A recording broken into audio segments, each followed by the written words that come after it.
Hello, my name is Jill Graybill, and I am a registered dietitian with Spectrum Health Healthier Communities. And I was asked today to talk to you about why fruits and vegetables are important. And I would argue crucial to our diet. Let me start by asking you a question. My question is how many fruits and vegetables do you think is recommended for the average American? The answer is, listen close, a minimum of 5. At one point, the recommendation was set that we should have a minimum of 5 servings of fruits and vegetables. Now, how do you think Americans are doing? In general, Americans get about 1.5 fruits a day and 1 vegetable a day. We are at only 50% of the minimum goal. We would love to see people closer to 9 servings of fruits and vegetables, but we knew that standard would be a little hard to achieve for some, so a minimum of 5 was set, and we're not even 50% there. So why is it important? Well, let me go into some of that. One, we're going to talk about why it's important, and then we're going to talk about how does it actually work in our bodies. But then we're also going to talk about how to eat that many, that we're not going to just let it set on a shelf somewhere, but we're going to eat them once we buy them. So let's start with why they're important. Fruits and vegetables are so important to our body because well, let me list a few. They lower heart disease risk. They lower cancer risk. They lower diabetes risk. I just listed off 3 of the top 10 causes of death in America. Think about all the pills and all the things that we buy that we pay for, pills, surgeries, doctor's appointments, all of that when it comes to diabetes and heart disease and cancer. And we can lower that risk by eating 5 servings of fruits and vegetables a day. Wow. All right, so let's keep going. What else can fruits and vegetables do? Well, they're loaded with vitamins and minerals. A lot of people already know that. But what does that translate into our bodies? Well, you take all these fruits and vegetables loaded with vitamins and minerals, and they go into your body and they do things like increase your immunity so you're not sick as often.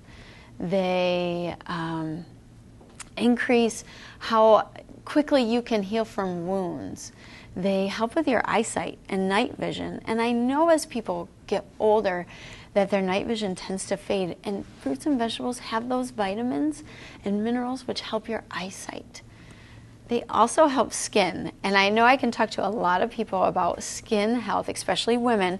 We buy a ton of products to try to keep wrinkles down, to keep our aging from happening to our skin, and really vitamins and minerals for fruits and vegetables slow the aging process of skin. This is huge. It's of course more of a vanity thing, but think about what it's doing in our bodies, that it's protecting from damage. Skin is just the outside organ that we see, but we're protecting damage in our bodies as well. So it also can help with fighting diseases. So if you're sick, you can recover faster. We know this when we talk about vitamin C when you have a cold. That kind of thing is a small piece of it. But really when you have a whole piece of produce, like I have leeks here and kale, when you're actually eating them, they work together so much better as the produce than if you just had the vitamin C pill. See, your body knows what to do with food, and it has other things in here, things we haven't even discovered yet, that when you eat this as a food, all these things work together to absorb into your body and to fight against all the bad things and to help the good things come out. And if you just take a vitamin pill, we don't even know how much of that you absorb. We don't know what's not working and what's combining wrong. It's just better to eat it from food. And think about when you go into a grocery store, any store you can really, any grocery store, they at least have one aisle dedicated to bottles of vitamins and minerals. If you take calcium with iron and it combines, then you don't absorb the calcium. If you take iron and you don't have vitamin C, then you don't absorb the iron. So there's a lot of things that when you just pull off one from the shelf, it just doesn't work like when you eat the actual produce. And here's a really cool thing is when you buy local, the produce that you buy local have even more vitamins and minerals than if you buy it from somewhere else. Because when you buy produce from, I don't know, the grocery store, and it says it's from a whole different state or country even, it may have been weeks before it even made it to that grocery store shelf. And every day it's been cut, it loses nutritional value. So buying local gives you the most vitamins and minerals that you can get from this produce to give you the most health benefits.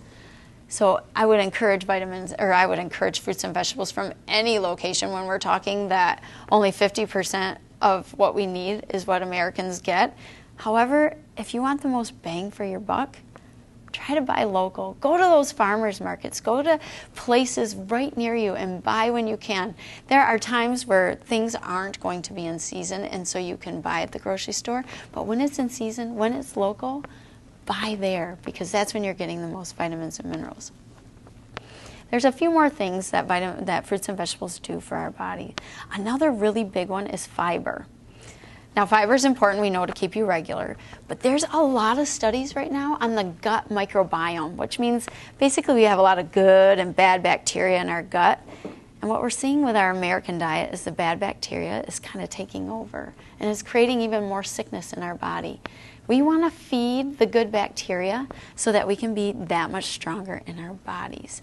And so eating the fiber that's from fruits and vegetables, feed that bacteria so we can be strong. Okay, so I've talked to you a little bit about why fruits and vegetables are crucial to our diets. You can see all the health benefits, but how do they actually work, right? Are you buying all that I'm selling so far? I hope so, but let me explain a little further and I think you'll get it.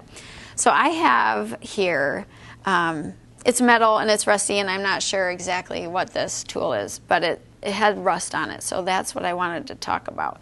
So rust is actually when oxidizing happens to the metal. So think about your car. There might be rust on your car and all the different things that from the road and salt and dirt and the air, that metal gets oxidized and goes rusty.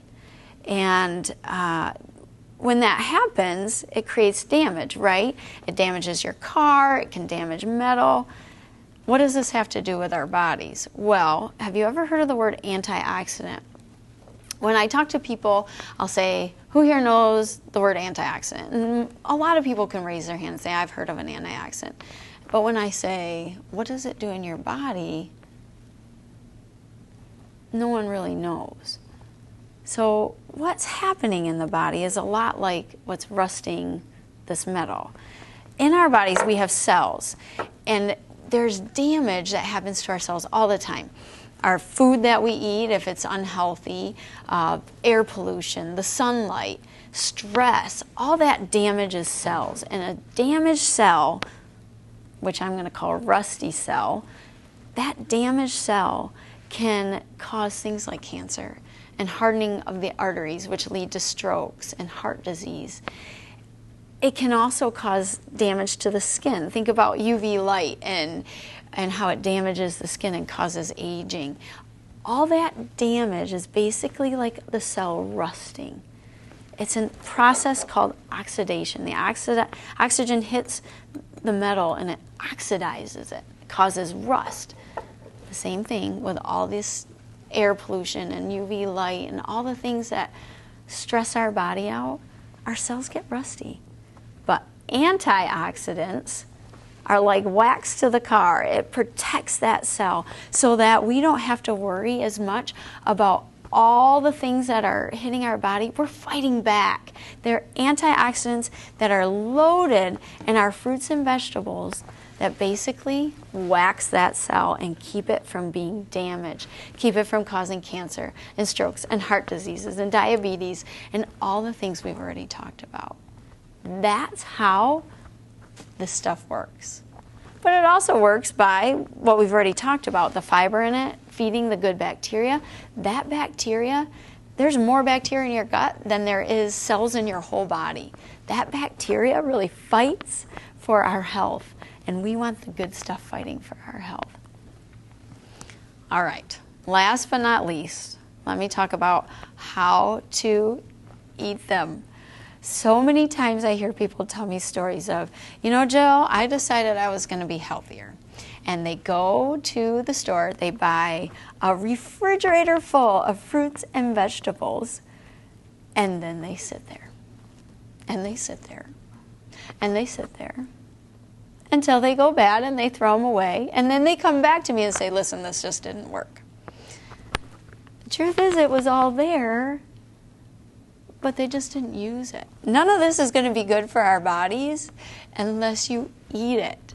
So important to eat the food. Let's go through a day and see how this is possible in your day.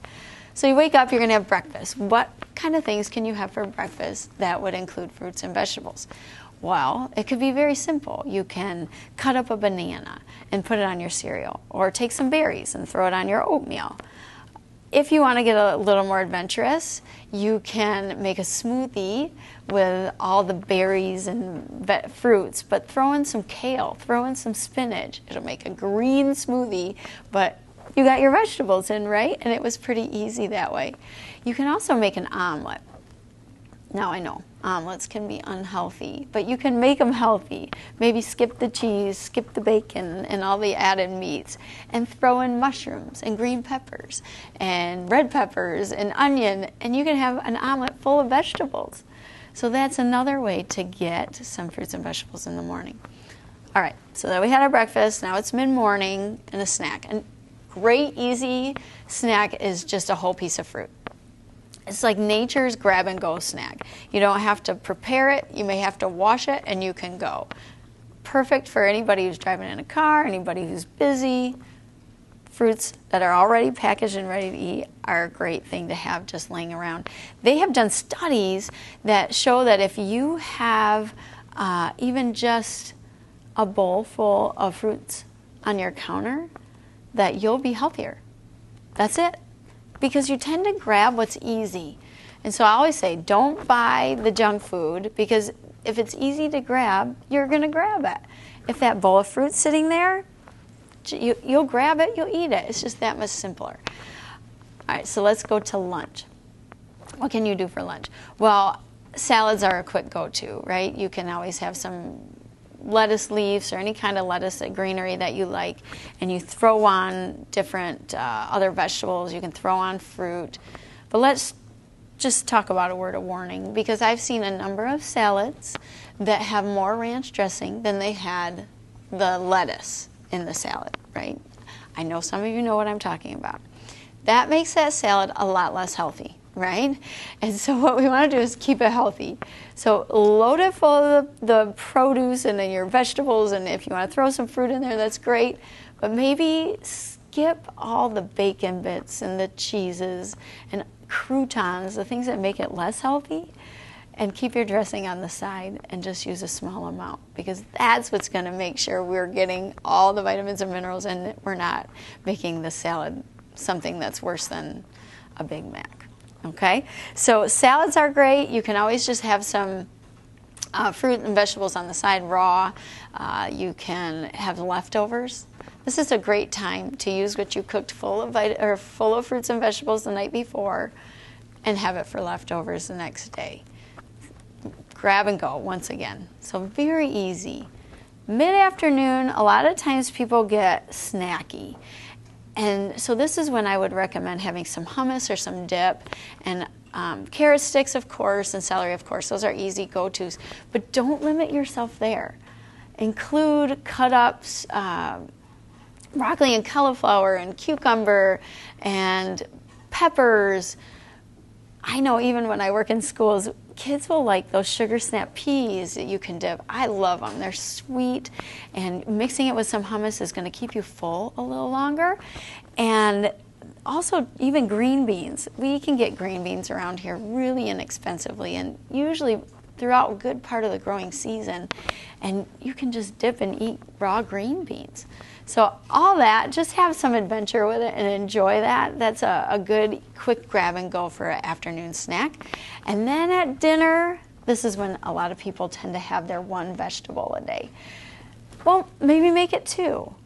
Or if you're only going to have one, you know, a half a cup of cooked broccoli is one serving. So if you're only going to have one, well, maybe make it a whole cup of broccoli and you just had 2 servings. So you can always increase the portion of your vegetables on your plate to get more, right? I know a lot of people get confused when we say 5 fruits and vegetables that we mean 5 different fruits and vegetables. It doesn't have to be different. We definitely want a rainbow, a lot of fruits and vegetables with a lot of color, because that's when we know you're getting all the vitamins and minerals you need. However, I understand there are going to be days where you're just not going to get all 5 different kind of things. So fine, just double up those portions. It's very rare that I get to tell people to double portions. But when it comes to vegetables, double the portions. Enjoy them. It's no problem. And then you're going to get closer to that 9, not the minimum of 5. On another note, weight loss, right? When we're eating fruits and vegetables, obesity is so huge in our society. 2/3 of Americans are either overweight or obese. And if we just ate fruits and vegetables, they're so low in calorie and so healthy for you that you're filling your stomach up with things that are low calorie, and there's not going to be room for all the junk food. So again, another reason why fruits and vegetables are important, and it's okay to double those portions of vegetables to get our stomach full on low-calorie foods so we can get that obesity epidemic reduced. Right now, obesity is about a $60 billion, that's with a B, dollar industry. I'd love to see that industry go out of business just because we ate a lot of fruits and vegetables. So in the end, what I'd like to do is just remind you why fruits and vegetables are important. We know they reduce all those disease risks and help us just live a healthier life. How they work, they're going to protect your cells. And how to get them? Eat them all day long. And in the end, a minimum of 5 is going to seem easy. And you'll be at that 9, no problem. Have the adventure, try new things, and enjoy what this can do for you. Thank you.